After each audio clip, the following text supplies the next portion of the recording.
everyone, and welcome to Operation Brutal Swarm. I'm Camille Salazar-Hathaway, and today we're talking Nighthaven. There's always been some tension between them and Team Rainbow, and this season, a new operator is joining their ranks. What's their deal?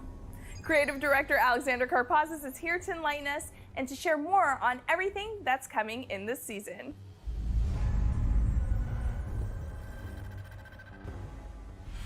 Season 3, Operation Brutal Swarm, is a huge season for us. It's setting a lot of the foundational pillars that we want to build off of in the coming seasons.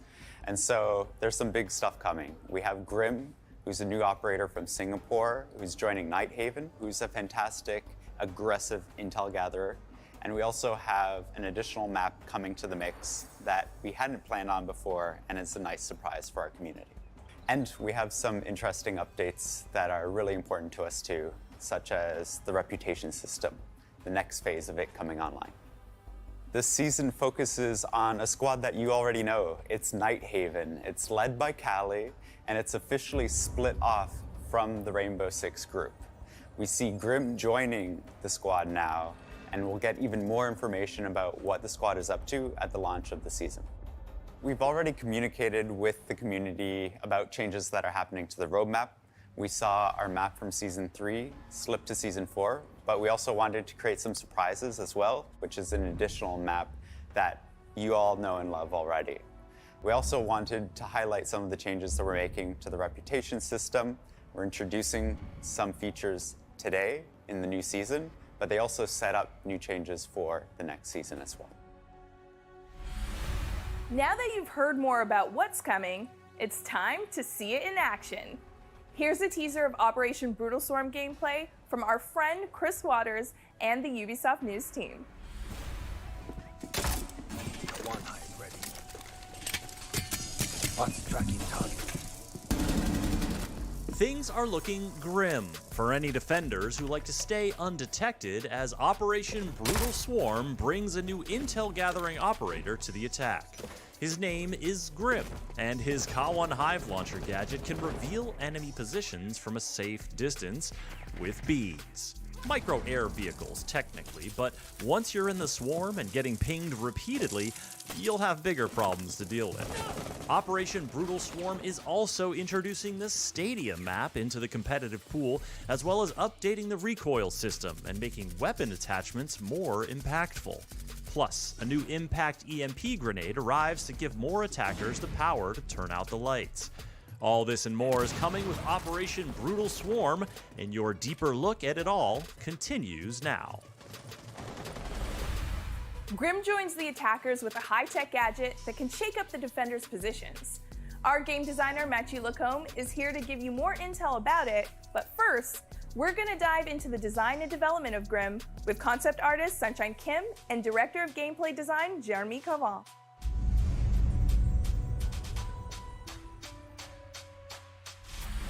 Our character concept artist NJ Tutai, who worked on iconic Seas operators such as Sledge, Valkyrie, Lion, and Nook, has brought us another amazing design for our newest operator, Grimm. This one was an interesting assignment for us because Grimm is a very traditional, grounded soldier who might not be seen as a member of Nighthaven at first sight.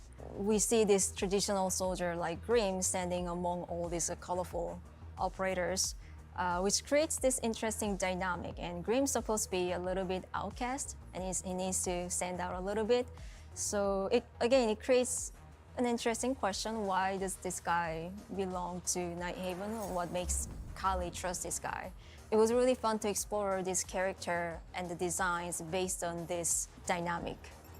We wanted his design to really reflect the history of Grimm's life, the countless battles and missions that he's been through. So we researched a lot of MMA fighters and athletes to really capture that history of a veteran soldier.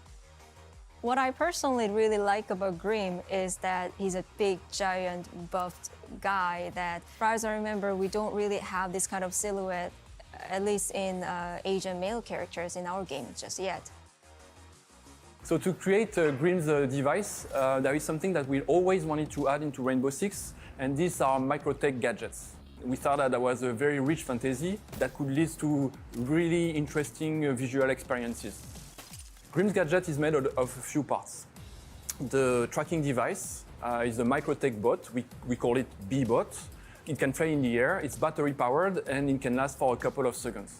In idle position, this bot is plugged into a bulletproof electronic canister. And when this canister lands on a valid position, the swarm spreads out of it. This canister is protected by a projectile that can open when it's stuck on a valid surface. And finally, we wanted to play with the mix between low-tech and high-tech to create a unique identity for this operator. And that's why we gave him this over-the-shoulder classic launcher that he used to throw the projectile. We really like the feeling when you are inside the swarm. We really love this feeling, and we are thrilled to present that to our player today. The K1 Hive launcher is Grimm's gadget. It's a over-the-shoulder bazooka kind of launcher. You equip it similar to what you would do with Ash or Zofia. It shoots a projectile that will travel in a straight line. It will stick to the surface it's shot at. Once it sticks to a surface, it will release a canister. If it's on the floor, it will just open. The effect will take place there. If it's stuck on the wall, it will propel it down on the floor. So the effect will be generated from this canister. The effect itself is a swarm of bots, really a cloud of robotic bees. They reveal any defenders that would be inside the swarm. They will be tracked in live action, so the red mark will follow them as they move around. And last part is the decay and the debuff that you will have once you leave the swarm. This is the small beast that sticks to you as you leave. You will get pinged 3 times in a short period of time, similar to the alibi decoy that we have in the game already. We're really happy to tell you that Grimm is a 3-speed, 1-health attacker. It's been a while since we had one of those, and it really goes with the rest of the loadout. We have the 5.52 Commando as a primary assault rifle. You know how reliable, how good it is. But we also have the shotgun, the SG CQB, as another primary option. It's one of the first time that we have an operator that uses a shotgun and is a 3-speed. If you remember, you remember, but for this time, it's the first named operator that we have. In the secondary weapon, we have the P229. For the secondary gadgets, we have the breach charge. It adds a layer of verticality to Grimm. You can place the breach charge on the floor, shoot the gadget through the bars, so you're now funneling the defenders from the top floor. So it really adds another layer to this gadget. Or you can go with the Claymore. It's a really natural progression with this gadget. You shoot it in the doorway, there's no one in there because you don't have any marks, or there's no one, you don't hear anyone. You can go place a Claymore now, like you secured something. So it's really like a natural progression of the gadget. Grimm's role is part entry. You want him inside the building first. You have a really good gadget to hunt down roamers. You have the 3 speeds, so you're as quick as them. You have the good weapon to go to pick those fights, and you have the ability to funnel them inside some rooms with your gadget. You shoot this in a doorway, the defenders cannot go in there. Like, you know they won't cross this door, and if they do, everyone on the team will be alerted. We want to have an attacker that is about aggression. We've had operators that were planning heavy, you had to think about what you were doing, but Grimm's is a bit more on the instinct. You have this launcher that denies some area, you have the assault rifle to take areas, so it's really, you're bringing the fight to them. Grimm's gadget always succeeds. So if you hit someone, you will have the red mark. Everyone on the team will know that there's something going on. If there's nothing, there's no red mark, well, everyone will know that there's no one in there. So you always succeed with this gadget.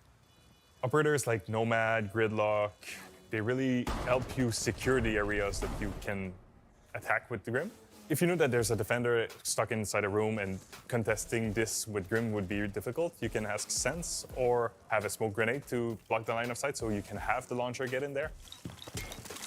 When you know the opposing team has a lot of roamers, Caveras, Bandit, Vigil, you can ask the help from Jackal. He can track them down with their footsteps. So if they move, they leave footsteps. If they move, they might get caught inside Grimm swarms. So it's really a tag team to get around the roamers. Also, you have Lion. Lion really creates this move or don't move. You have this swarm that is creating on you, but Lion is going off. Do I move? Do I not move? Like, it creates interesting situations when you have those operators against the defending team. Nude is one of the greatest counter that we have to Grimm. For mute, if the canister is stuck inside the mute jammer's radius, it won't release the swarm at all. So you will have to take care of the mute jammer first before having the effect. If you are standing in the radius of a mute jammer and there's a swarm around you, you won't be revealed. If you're affected by the debuff or the decay and you run inside the radius of a mute jammer, you will be cleansed. You can think of it similar to the call from Lucky. The projectile can be caught by Wamai, Aruni, or Jaeger's gadget. Obviously, Wamai is the most fun one because it will displace the effect, but the other one will get rid of the canister altogether. If the canister hits electricity, be it in a barbed wire or on a wall, it will get destroyed. The way we designed Grimm's gadget, we made sure that there's a lot of specific timings. You can hear the shot. You will hear it stick. You will hear the canister opening, and then there will be the swarm. So there's a lot of timings that you will learn as you play against Grimm, and each one of those is a warning that something is happening. So you have, as a player, the choice of running or fighting. Grimm is a really aggressive attacker. We have the 3-speed, we have the good assault rifle, we have all of the tools to give you an attacker that is really in the face of defenders. So really an aggressive attacker. At the launch of the last season, Operation Vector Glare, we let you know that the new map originally planned for this season would be delayed to next season. In the meantime, we've got a little surprise for you. The stadium map from the Road to SI event is entering the map pool. Don't ban it. Don't do it. Don't ban it. More on that later. Game designer Josem El Rene is here to share the good news and the details.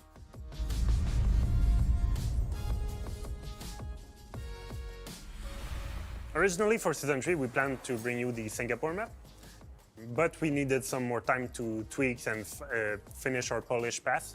So instead, we will be bringing you something else, the stadium map. So the stadium maps are usually only available during the Road to SI event, but it was kind of a missed opportunity to have them only available a couple of weeks while they are full-blown maps. So while internally we always had a lot of fun playing it, we needed a little bit of outside feedback to be sure that it was ready to be brought to the ranked pool. So we asked a couple of pros to workshop and talked with us, and they had a lot of positive feedback about the map. That's pretty much it. We did a couple of tweaks here and there. We brought up the lighting so it's less dark, distributed the spawns so they're equally distributed. And finally, we added the game modes, the team deathmatch, and the PvE elements. We are very excited to bring you this map as a ranked map or even a casual. It will be available on all playlists, mainly because it is a familiar yet different feeling, because it's two maps that are merged together, something that our players know, but also there are some flavorful elements like the bulletproof glass, the fact that they are merged together. So it will bring a lot of exciting gameplay from our players. It's always fun to spawn from the gantry, going down toward the map itself. It's a safe and secure spawn that allows you to enter from unconventional ways. The team is always working on player behavior features. It's important to us, and we know it's important to you. Here's Player Protection and Game Security Director Emmanuel Larive to tell you about the next phase of the reputation system, as well as a long-awaited feature, the ability to report cheaters during match replay.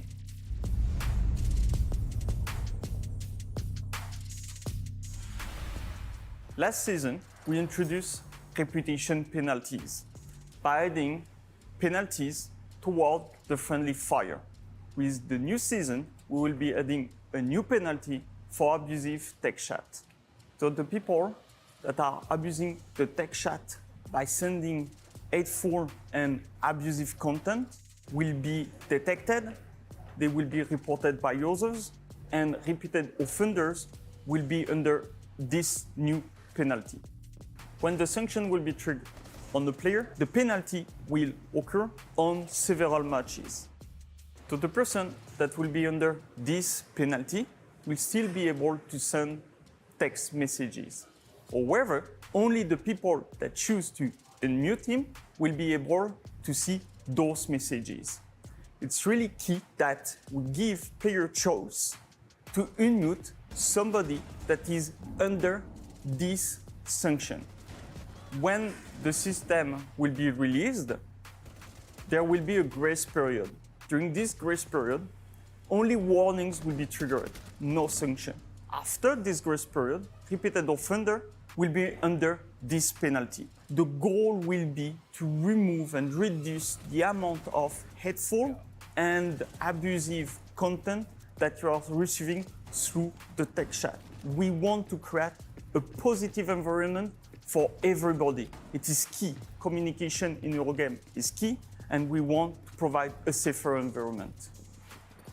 Match replay is a great addition to the game. It allows you to rewatch your match and improve your strategy. However, we heard you. Your voice is really important. So that's why with Season 3, we will be including reporting options.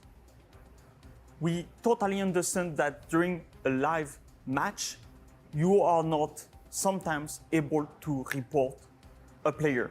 Sometimes the player disconnected, so there is many scenarios. By adding those options to the match replay, you will be able to take the time to review the whole gameplay and report this person. Reporting is really important and key for us. While receiving the reporting, we will be able to investigate and take actions. This will greatly help us to improve our system, but also to better act on those cheaters and distribute the right sanction at the right moment. Your voice is really important. It is key for us. So please continue and use those reporting tools. This new addition to the game will be available on all platforms, PC and console, for everybody.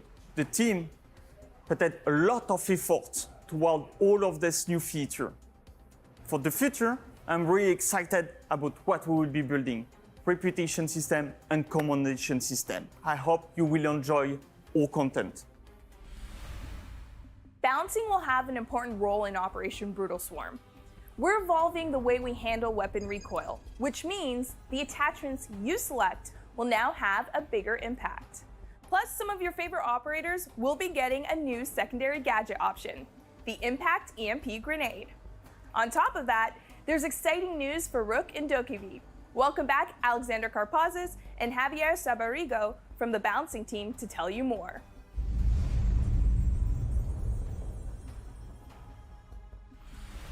So in Brutal Swarm, this is our season of balance.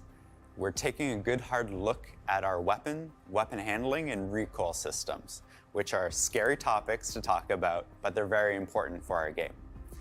One of the biggest changes we're making is separating the balancing between the PC world and the console world. Console will now be tuned separately than any other changes that we're doing on PC right now. And that's to make sure that we have player comfort in mind for all of the changes that we do want to make for console.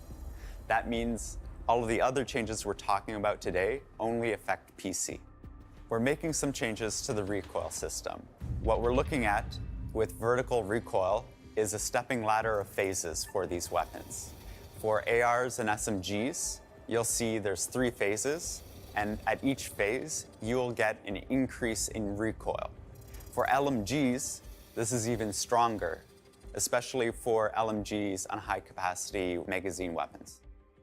Here, with the horizontal recoil, you can see that the changes aren't as drastic. However, it goes by the same philosophy. The longer that you hold down the trigger, the more horizontal sway that you'll get with any AR, SMG, and LMG. We are now making sure that burst fire is the favored way to approach any kind of one-on-one interaction. We looked at sustained fire, and it has a lot of randomness that doesn't answer to what the core of Siege is, which is tactical gunplay. So the big differences here is the longer you pull down the trigger, the more you'll have in recoil. We always want to encourage strategy, holding the correct angle, and crosshair placement over holding down the trigger and spraying and praying. And that's why these changes are focusing on burst fire, making sure that you make a decisive shot and you hit it, so that we don't reward luck as much as we reward skill in the game. Another reason why this is a big change for us is the idea of bringing customization and the tools to players to make the decisions they want to make when it comes to their loadout. We're really opening up customization and attachments this season because of these changes. If you want to deal with recoil, we give you new options. Muzzle brake and flash hiders are coming to all of these weapon families. We're also bringing more grips, angled and vertical, and more scopes than ever before. That means that you can build your loadout the way that you want to play, and it means that you're not stuck with a meta weapon. The other thing we're looking at too is making sure that every piece of customization is meaningful, that you actually have real choice between them all. Silencers now will be available without the damage debuff, making it that much more interesting to play with. With all of these new changes, we have a new ecosystem of weapons for players to play with. You can figure out what works for you, and it gives new freedom to how you want to play the game, and it also focuses on the tactical gameplay that we have in Siege. One of the positive impacts that are going to come out of this is new weapons that have long been determined not part of the meta or forgotten or nerfed to the point where they aren't used anymore could get a second life. Feedback is always really important for us in Siege, especially when it's something as important as recoil. We organize a creators workshop, bringing people in to experience the gameplay changes, to get their feedback. We had Q&A sessions, and we won't stop there. It's really important for us that we grow on this and that we check to maintain the health of the meta of the game, and we get all of your feedback as well. These are subtle changes that are changing the way that we can introduce new attachments and new ways to play the game, and we really do believe that this reinforces what Siege is all about. As we introduced in the Year 7 season reveal, we were working on the EMP impact grenade. So that's alternative to Thatcher, that it's the only one that can use the EMP grenade. So that's a little bit what we already do in the game with Maverick, Ivana or Termite, and we added the Heartbreed secondary gadget. This new EMP impact grenade will have a range of 2 meters instead of 5 meters of the Thatcher's one. Also, gadgets and electricity will be disabled during 9 seconds instead of 15. It will work as an impact, so it detonates on impact. Thatcher, for sure, will continue being the main operator to disable electricity. The operators that will have the EMP impact as the third option are Sledge, Montaigne, Blackbird, Dokaebi, Lion, Gridlock, Knock, Osa, and the Recruit, and will be equipped with 2 gadget units. We hope that this change will have a positive impact on our players, because they will work on more situations to win the match, and also they will be able to play Thatcher with his cool loadout. We know that you had a little preview of this feature during the last test server, so we are going to introduce it right now. If the operator falls into DBNO while wearing an armor plate from Rook, they will be able to use the Withstand ability. Once the Withstand animation is finished, the operator will revive with 20 health points. The objective is to give more value to the Rook's armor plate, which can help us a lot if we fall into DBNO during the round. The Dokaebi logic bomb was not affecting the operators on the support mode, so from now, the dead operators will be affected as the live ones, but the logic bomb cannot be interrupted. With this change, we will be giving more importance to Dokaebi's ability and will be more consistent. We've got 2 more new features to highlight that are coming this season. A new map ban system and a significant upgrade to the tactical map. From our Barcelona studio, here's game designer Robert Cole to share more details.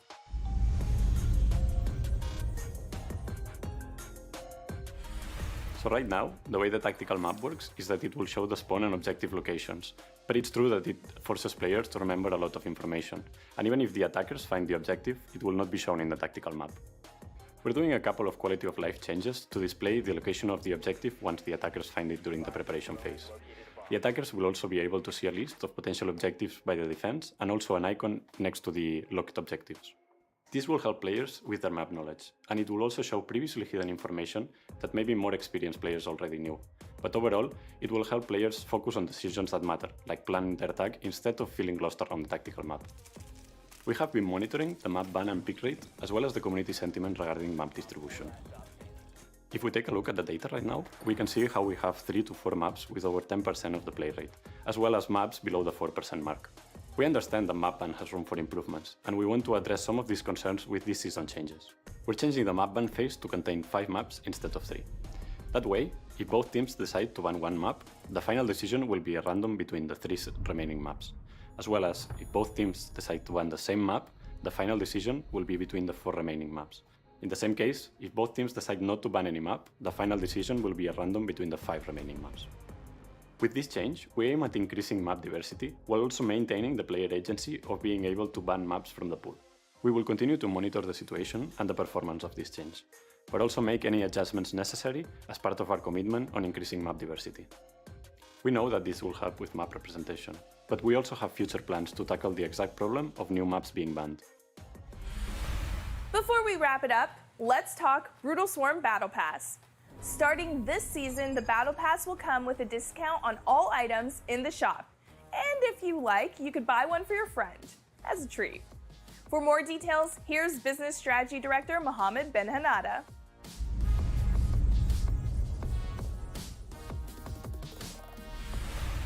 We're truly excited to bring back one of the perks that was in the year pass prior. So we're bringing back the shop discount. So what this means is for the Battle Pass owners, you'll be able to have the 10% shop discount during the season where you have the Battle Pass. And for our year pass owners, you will have it up until the end of year 7. This 10% discount will apply on any items on the shop, whether it's on Arxis Credit or Renown. So this means Alpha Packs, Collection Packs, Elites, or Esports items. All of this will be at a 10% reduction. We know that Siege is a game that is best played with your friends. So we want you to be able to also experience the Battle Pass with one of your friends. So during Season 2, we soft-launched the Buy for a Friend feature for the Battle Pass. We're more confident in the system now, so in Season 3, we're deploying it everywhere. So what this means is that for you, as a player, you'll be able to purchase the Battle Pass for one of your friends. For the moment, buying the Battle Pass for one of your friends and gifting it is actually going to be only for the same platform as you. But looking in the future, once we'll be cross-platform and cross-progression, this is something that we'll be looking at. The only condition that you have for buying a Battle Pass is that you have to be friends with a person for more than 90 days for now. So the buying for a friend is a feature that we'll be looking into expanding to other type of categories in the future. So maybe we'll look into esports items, elites, but for now, we'll gather your feedback on how it performs around the Battle Pass. Be sure to share your feedback on R6 Fix, and thanks for sticking around to the end for our One More Thing. Castle Elite. Enjoy.